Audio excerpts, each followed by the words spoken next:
ونستغفره ونؤمن به ونتوكل عليه ونعوذ بالله من شرور أنفسنا ومن سيئات أعمالنا من يهده الله فلا مضل له ومن يضلله فلا هادي له ونشهد أن لا إله إلا الله وحده لا شريك له ونشهد أن سيدنا وحبيبنا ومولانا محمدا عبده ورسوله أما بعد فأعوذ بالله من الشيطان الرجيم بسم الله الرحمن الرحيم شهر رمضان الذي أنزل فيه القرآن هدى للناس وبينات من الهدى والفرقان إن الله وملائكته يصلون على النبي يا أيها الذين آمنوا صلوا عليه وسلموا تسليما اللهم صل على محمد وعلى آل محمد كما صليت على إبراهيم وعلى آل إبراهيم إنك حميد مجيد اللهم بارك على محمد وعلى آل محمد كما باركت على إبراهيم وعلى آل إبراهيم إنك حميد مجيد احباب الکرام، جیسے میں نے آپ کو ابھی بتایا ہے، ہم آئے ہیں آرام کرنے کے لیے، تو مفتی صاحب نے مجبور کیا اور میں آ گیا ادھر۔ تو آج کا مذاکرہ اس بیان میں یہ ہوگا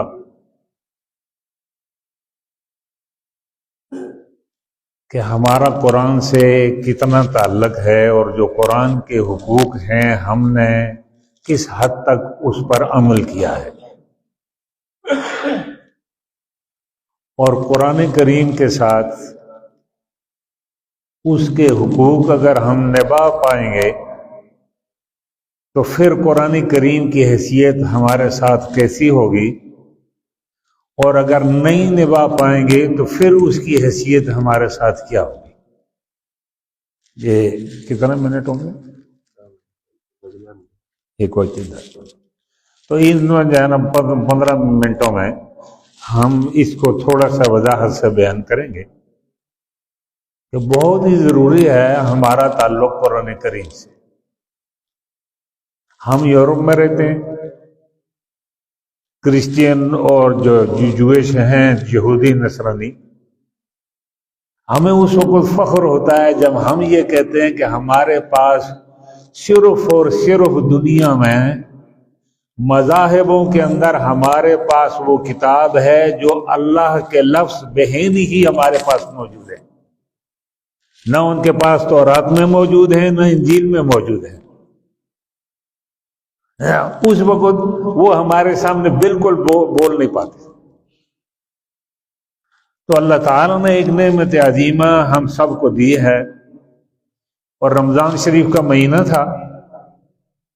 سب لوگ کہتے ہیں کہ رمضان مبارک ہے، میں بھی کہتا ہوں، لیکن رمضان کے اندر جو یہ برکت آئی ہے یہ اس کی اپنی برکت ہے یا کسی چیز کی وجہ سے آئی ہے؟ اور اگر رمضان کے اندر یہ برکت آ سکتی ہے کسی چیز کی وجہ سے تو پھر وہ ہمارے اندر بھی آ سکتی ہے۔ اگر رمضان کی اپنی یہ حیثیت ہوتی تو پھر ہمارے لیے یہ ممکن نہ ہوتا کہ ہم دوسری جگہ یہ برکت حاصل کر سکتے۔ تو میں نے آیت کریمہ ایک پڑھی ہے جس نے اس چیز کی وضاحت کی ہے کہ رمضان کے مہینے کی یہ اپنی برکت نہیں، مہینے جیسے یہ ہیں اور بھی ہیں، لیکن اس کے اندر برکت اس چیز سے بنی ہے کہ اللہ تعالی نے قرآن کریم کا نزول فرمایا ہے۔ تو اب اندازہ ہو گیا کہ رمضان کا تعلق قرآن کریم سے ہوا تو اس کو ایک درجہ ملا جو دوسرے مہینوں کو نہیں ہے۔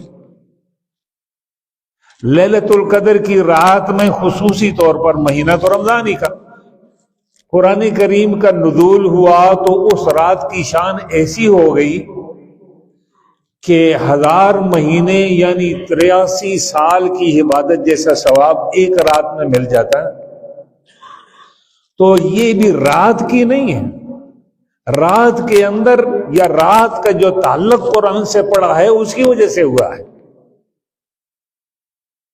تو کہنے کا مقصد یہ ہے، رسول اللہ صلی اللہ علیہ وسلم نے ہمارے لیے یہ قرآن کریم چھوڑا ہے، تو اس کے ساتھ جب ہمارا تعلق ہوگا تو وہ برکت جو رمضان کے اندر آئی، وہ برکت جو لیلۃ القدر کے اندر آئی، وہی برکت ہمارے درمیان بھی آ جائے گی۔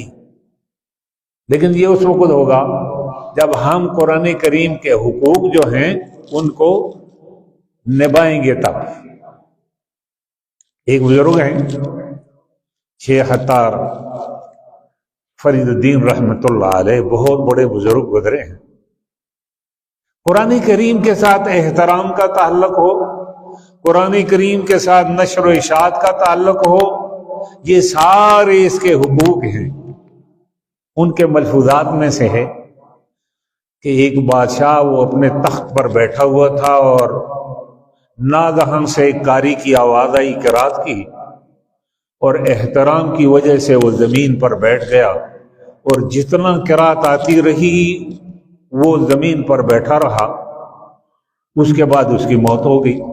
تو کسی آدمی کو خواب کے اندر آیا تو اس نے پوچھا، ہاں بھائی اللہ کا معاملہ کیا ہوا؟ کہنے لگے اللہ تعالیٰ نے صرف اس احترام کی وجہ سے میری مغفرت کر دی۔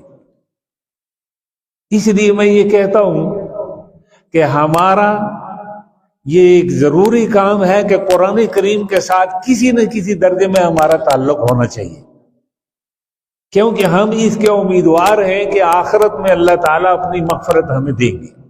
لیکن کیسے دیں گے؟ اس کا ایک ذریعہ یہی ہے۔ اور قرآن کریم کے ساتھ تعلق لگانے کے مختلف طریقے ہیں۔ کسی نے مسجد بنائی اور نیت یہ کی کہ اس کے اندر جہاں درس ہوگا قرآن کریم کا۔ کسی نے کسی بچے کو، میرے پاس ادھر ایک آدمی آیا تو انہوں نے کہا یہ میں اچھا کام کرنا چاہتا ہوں، کیا کروں؟ تو میں نے کہا مدارس میں یتیم بچوں کو دیکھو، ان کو حفظ کرا دو۔ وہاں ان لوگوں کے لیے تو کیا ہے، 100 پاؤنڈ دے جائے گا تو ادھر جو ہے نا، اس وقت تو 100 پاؤنڈ پہ ایک سال مدرسہ میں ہو جاتا، 3 سے 4 سال میں ایک بچہ حافظ بن جاتا۔ اب وہ ساری زندگی تلاوت کرے گا، اس آدمی کو ثواب ملتا رہے گا۔ یہ ہے قرآن کریم کے ساتھ تعلق۔ جہاں یہ نظام چل رہا ہے اس کے اندر آپ ان کی مدد کریں، یہ تعلق ہوگا قرآن کریم کے ساتھ۔ قرآن کریم کو پڑھیں، یہ تعلق ہوگا قرآن کریم کے ساتھ۔ قرآن کریم کو سمجھیں، یہ تعلق ہوگا قرآن کریم کے ساتھ۔ تو آخرت کی بات تو میں بعد میں کروں گا۔ تھوڑا سا منظر کہ قرآن کریم جہاں جہاں آیا، اگر جگہ پر آیا تو جگہ کو اور جگہوں سے اس نے مختلف کر دیا۔ اگر آدمیوں کے اندر آیا تو آدمیوں کو بھی اپنے ساتھیوں سے جدا کر دیا، اور اگر مہینوں میں آیا تو وہ مہینہ بھی دوسرے مہینے سے جدا ہو گیا، اور اگر دنوں میں آیا تو وہ دن بھی دوسرے دنوں سے بہتر ہو گئے، اور رات میں آیا تو رات بھی علیحدہ ہو گئی اس سے۔ آپ اندازہ لگائیں کہ مکہ المکرمہ ہے، اور مکہ میں پہلی وحی نازل ہوئی رسول اللہ صلی اللہ علیہ وسلم۔ دنیا جہان کے مبارک مقام ہوں گے، اولیاء اللہ کے مزارات ہوں گے، نبیوں کی قبریں ہیں، لیکن مکہ المکرمہ بالکل ایک جدا جگہ ہے کہ اس جگہ بھی جیسے قرآن کے نازل ہونے کی وجہ سے رمضان کو چاند لگ گئے، تو اسی طریقے سے مکہ کو بھی ایسے لگے کہ دوسری کوئی ایسی جگہ نہیں جہاں ایک نماز پڑھیں اور لاکھ کا ثواب ہو۔ یہ درجات بھی ایسے طے کرتے ہیں ایسی جگہوں میں جیسے جو ہے نا کنکر جہاز ہے۔ میں کہا کرتا ہوں 2 چیزیں بڑی عجیب ہیں اس امت میں، اور تعبیر بھی مشکل ہے. اگر ہوا سے دیں تو ہوا کی رفتار بھی اتنی تیز نہیں ہے. ایک تو یہ ہے کہ لیلۃ القدر میں آدمی کے درجات کی بلندی اتنی تیزی سے ہوتی ہے کہ آپ اندازہ لگائیں اگر 83 سال کسی کی عمر ہو، رات دن نہ سونا ہو، اس میں نہ کھانا ہو، اور یہ 83 کے 83 سال عبادت میں مشغول ہو، اتنا ثواب 4-5-6 گھنٹے میں رات کے مل جائے، تو اس کی جو اڑان ہے، اس کی جو اڑان کی تیزی ہے، یہ کتنی تیزی ہوگی. آدمی جس وقت فکر کرتا ہے تو فکر اپنی انتہا کو نہیں پہنچ پاتی کہ کس طریقے سے یہ ممکن ہے کہ آدمی 4-5 گھنٹے کی رات میں رسول اللہ نے معراج کی. بہت تیز تھی. سواری کا بھی اندازہ لگائیں. براق جو سواری تھی رسول صلی اللہ علیہ وسلم کی، اس کا ایک قدم منتہائے نظر پر ہوتا تھا. مثال کے طور پہ میں آسمان کو دیکھ رہا ہوں تو ایک ہی قدم میں آسمان پر وہ پاؤں رکھتی. اور ظاہر ہے وہ تو ہم ہیں کہ یہ دیکھ رہے ہیں آسمان. جب وہ اتنی مضبوط اور طاقتور تھی تو ہو سکتا ہے اس کی نظر تو 7 آسمان کے اوپر ہو. تو رسول صلی اللہ علیہ وسلم جو معراج میں اتنی تیزی سے گئے، کفار سارے حیران رہ گئے. تو لیلۃ القدر کی رات میں بھی آدمی کی رفتار اتنی تیزی سے چلتی ہے کہ وہ خوش قسمت انسان اگر 83 سال نہ کھائے نہ پیے نہ سوئے نہ آرام کرے اور عبادت میں مشغول ہو، وہ پالے. ایک تو یہ چیز ہے امت کے لیے. دوسری چیز حافظ ابن حجر رحمۃ اللہ علیہ، یہ مصر کے ایک بہت بڑے عالم گزرے ہیں، حدیث کے حافظ تھے اور حدیث کی انہوں نے شرح لکھی ہے. اور یہ بھی بڑی عجیب بات ہے. کہتے ہیں کہ رسول اللہ صلی اللہ علیہ وسلم کو ایمان کی حالت میں لحظہ بھر دیکھنا، لحظہ کہتے ہیں کہ آنکھ چبکنے کی مقدار.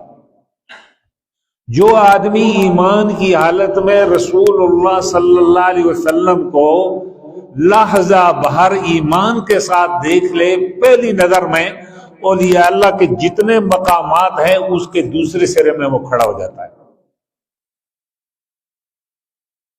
اولیاء اللہ کے مقام، بعض اولیاء اللہ نے 100 سال ریاضت کی لیکن اپنے منتہا درجہ کو نہیں پہنچ سکے، پھر بھی وہ درجات باقی تھی.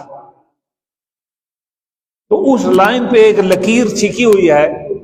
اولیاء اللہ کی جو منتہا چیز ہوتی ہے وہ صحابہ کا ابتدائی قدم ہوتا ہے. صحابہ اسی لیے جو ہے نا وہ دوسری طرف لائن کے ہیں کہ اس طرف اب کوئی آدمی کسی بھی حالت میں قدم نہیں رکھ سکتا اس لائن سے دوسری طرف جہاں صحابہ کھڑے ہیں کہ انہوں نے رسول اللہ صلی اللہ علیہ وسلم کو لحظہ نہیں مہینوں بار سالوں بار دیدار کیا ہے. رسول اللہ صلی اللہ علیہ وسلم تو کہہ یہ رہا تھا کہ آپ ذرا اندازہ لگائیں قرآن کریم کی برکات کی وجہ سے یہ جو آج ہم نے رمضان دیکھا، اس کی برکتیں دیکھی. ایسا آدمی جو سال بھر نہیں آیا اس کو توفیق ملی. یہاں ہمارے ہاں یہ ہوتا ہے ابھی رمضان میں مشکلات ہوتی ہے. کب رمضان ہے تو ایک دن رمضان سے پہلا دن تھا تو ایک آدمی آیا اور وہ میرے لیے فروٹ لایا. میں بڑا تعجب میں ہوا کیونکہ 10-15 سال سے اس آدمی نے کبھی بھی ایسا نہیں کیا. تو میں مسجد میں آیا تو کہنے لگے امام صاحب کیا خیال ہے رمضان کے بارے میں؟ میں نے کہا کل ضرور رمضان ہوگا. انہوں نے کہا کیا حساب دیکھا جو افلاک والے بتاتے ہیں بھائی آج جو ہے نا چاند سورج سے رہ جائے گا تو نظر آنے کے امکان بڑے ہیں. میں نے کہا نہیں، رمضان شریف آتے ہی اس کی برکات نظر آنے لگتی ہیں. جو لوگ نماز کو نہیں آتے وہ بھی آنے لگتے ہیں، جو وہ تراویح نہیں پڑھتے وہ بھی پڑھنے لگتے ہیں. تو میں نے آج دیکھا اس آدمی نے 10-12 سال میں کبھی مجھے اس نے کوئی چیز نہیں دی.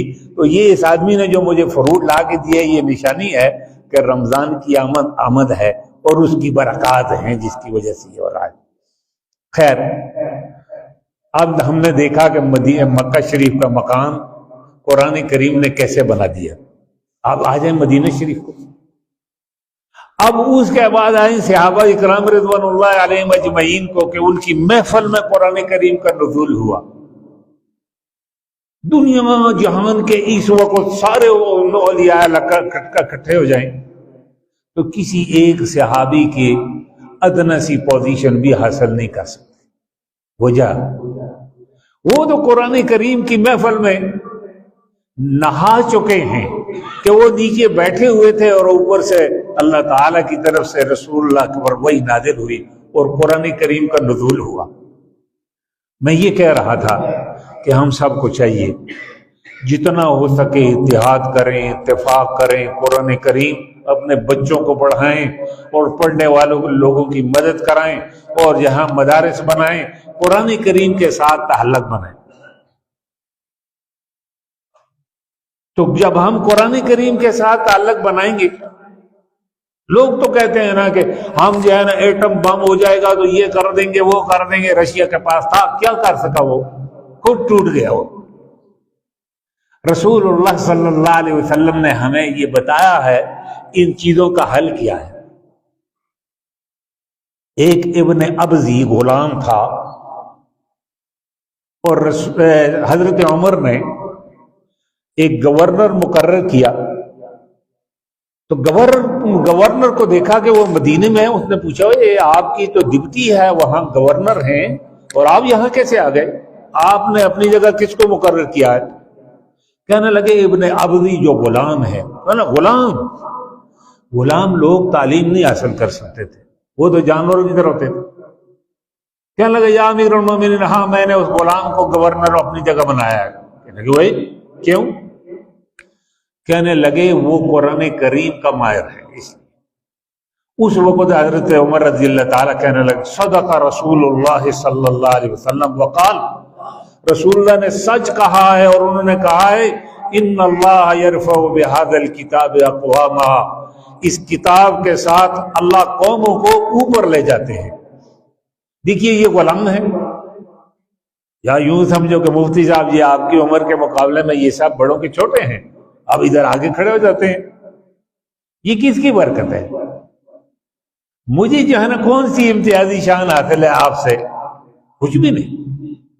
لیکن قرآن کریم کی یہ برکات ہیں کہ امام وہ ہوتا ہے جس کے پاس قرآن کریم ہو، خطیب وہ ہوتا ہے جو جس کے پاس قرآن کریم ہو. تو حضرت عمر رضی اللہ تعالیٰ نے اس وقت اس حدیث کو بیان کیا، فرمایا قوموں کو اوپر لے جانے کے لیے یہ ضروری ہے کہ وہ قرآن کریم کے ساتھ تعلق پیدا کریں، اس پر عمل کریں، اس کو پڑھیں، اس کو پڑھائیں اور اس کے ساتھ رہیں. یہ جو حدیث ہے یہ تو خادم ہے قرآن کریم کی، اسی ہی کی وجہ سے قرآن کریم کو ہم سمجھ پاتے ہیں. تو مقصود بیان کرنے کا یہ تھا کہ ہمارا آج یہاں مجمع ہے تو ہم یہ عہد کریں کہ دنیا کے اندر انشاءاللہ ہم قرآن کریم کے ساتھ تعلق پیدا کریں گے. اب میں 2 صورتوں کے بات کر رہا ہوں، قرآن کریم کی زیادہ نہیں. حدیث میں آتا ہے زہروین 2 صورتیں جو ہیں. اچھا یہ لفظ بھی بڑا عجیب ہے،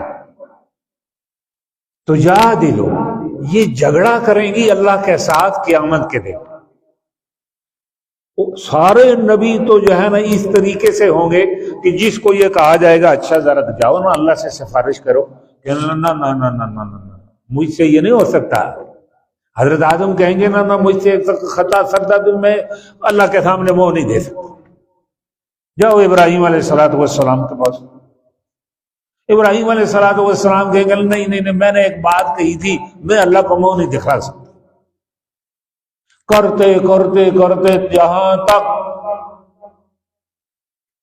ہو گیا یہاں تک رسول اللہ تک بات پہنچائی. یعنی انبیاء علیہ السلام اس چیز کے لیے تیار نہیں. اور حدیث میں آتا ہے کہ یہ دو صورتیں جو ہے نا اللہ سے جھگڑا کرنے لگی.